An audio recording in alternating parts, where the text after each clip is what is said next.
હળવદનો યુવાન બન્યો લૂંટેરી દુલ્હનનો શિકાર. દુલ્હન સહિત 3 સામે નોંધાઈ ફરિયાદ.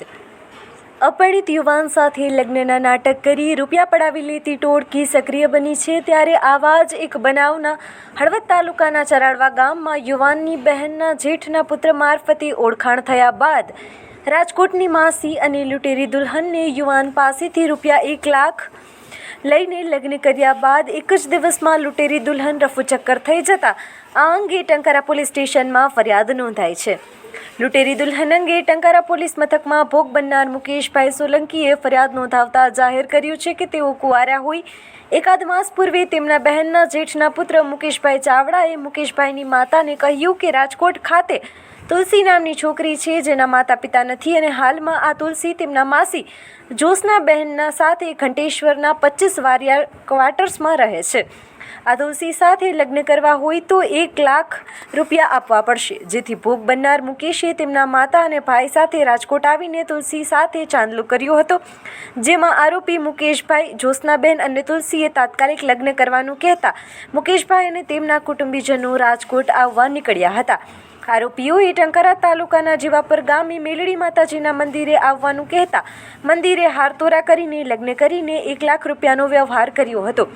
જોકે લગ્નના બીજા દિવસે લૂંટેરી દુલ્હન બન્યા બાદ તેઓ મુકેશભાઈ સોલંકીએ ટંકારા પોલીસ મથકમાં બનાવ અંગે ફરિયાદ નોંધાવતા પોલીસે ત્રણેય વિરુદ્ધ ગુનો નોંધીને તપાસ શરૂ કરી છે. મારા શાળા એરેજ બહેનો છે જે ચરાડવાના છે. અમે પણ પોતે એના લગ્નમાં ગયા હતા, બરાબર. પછી એ બાઈ જ્યારે જે છોકરી તુલસી ગોસાઈ જતી રહી ત્યારે મારા શાળાએ મને ફોન કર્યો કે આવી રીતે આવો બનાવ બન્યો.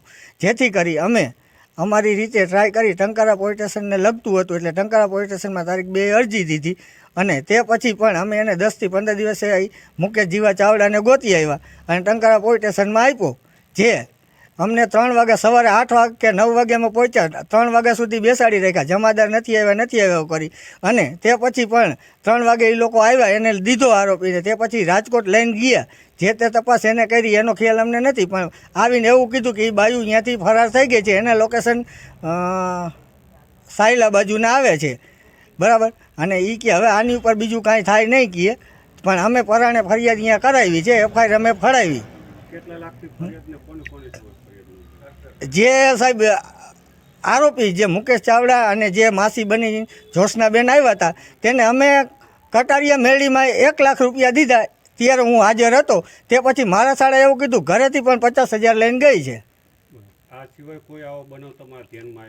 આ સિવાયનો એક બનાવ અમારી જ અનુસૂચિત જાતિના છોકરા જે ધાંગધ્રાથી સુરેન્દ્રનગર જાતા રોડ ઉપર જેગડવા કરીને ગામ આવે છે, અહીંયા બહેનો એ સોશિયલ મીડિયાના ફોટા દ્વારા અમને પણ જાણ થઈ. એટલે એના પણ ફોટા મેં મારા વોટ્સઅપ ગ્રુપમાંથી કાઢી અને અમે એના ફોટા પાડી અને ટંકારા પોલીસને સાથે આપેલ છે.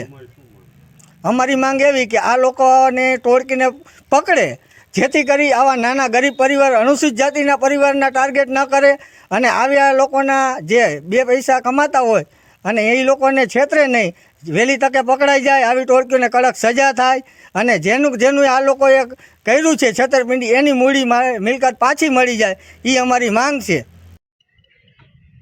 હું મુકેશભાઈ ડાયાભાઈ સોલંકી, ગામ ચરાડવા. જે રાજકોટ તુલસી હતી એના ટંકારિયા મારા લગ્ન થયા બેના અને 1 લાખ રૂપિયા અહીંયા લઈ ગઈ અને 50,000 રૂપિયા મેં ઘરે આપ્યા હતા, એ લઈ ગઈ. અને બીજે દી મેં ફોન કર્યો, મને કે બપોરે આવીને તેડી જજો. પછી હું અહીંયા ગયો ત્યાં ઘરે બધે તાળા માર્યા હતા એના નહોતા. મેં ફોન કર્યો માસીને, તો માસી કે તમારા તુલસી તમે 2 જાણો, અમારે કાંઈ લેવા દેવા નહીં, અમને પૈસા આપી દીધા, અમે છૂટા, તમે 2 જાણો. પછી મેં તુલસીને ફોન કર્યો, તુલસીનો બ્લોકમાં નંબર આવ્યો. પછી હું રાતે મોડું થઈ ગયું હતું, પછી હું ઘરે આવતો રહ્યો. આ બનાવ મારા એ બનેલો. કેટલા રૂપિયાની ફરિયાદ કરીને કેટલા જણા સામે? આમાં 3 થી 4 જણા છે. એની છોકરીનું નામ મને ખબર નથી. કેટલા રૂપિયાની ફરિયાદ? 1.5 લાખ રૂપિયાની ફરિયાદ છે.